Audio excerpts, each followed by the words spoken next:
சிறுமியுடைய பாலியல் வழக்குல காவல்துறை அதிகாரிகளை தமிழக அரசு காப்பாற்ற முயற்சிப்பது ஏன்னு உயர்நீதிமன்றம் அரசுக்கு கேள்வி எழுப்பியிருக்கு. சென்னை அண்ணா நகரை சேர்ந்த 10 வயது சிறுமி பாலியல் வன்கொடுமை செய்யப்பட்ட விவகாரத்துல புகார் அளிக்க சென்ற சிறுமியுடைய பெற்றோரை அனைத்து மகளிர் காவல் நிலைய பெண் ஆய்வாளர் உள்ளிட்டோர் தாக்கியதாக சொல்லப்படுது. இந்த சம்பவம் தொடர்பா சென்னை உயர்நீதிமன்றம் தாமாக முன்வந்து வழக்கை எடுத்து விசாரித்து வருது. தங்களுக்கு இழப்பீடு வழங்க கோரியும் சம்பந்தப்பட்ட காவல்துறை அதிகாரிகள் மீது நடவடிக்கை எடுக்க கோரியும் சிறுமியின் தாயாரும் மனு தாக்கல் செய்திருந்தாங்க.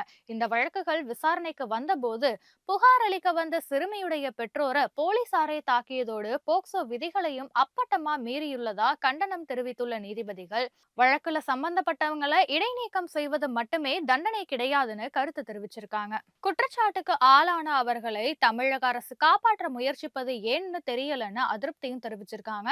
சம்பந்தப்பட்ட அதிகாரிகள் மீது இதுவரைக்கும் எடுக்கப்பட்ட விசாரணை அறிக்கையை உடனே தாக்கல் செய்யவும் அரசுக்கு நீதிபதிகள் உத்தரவிட்டிருக்காங்க.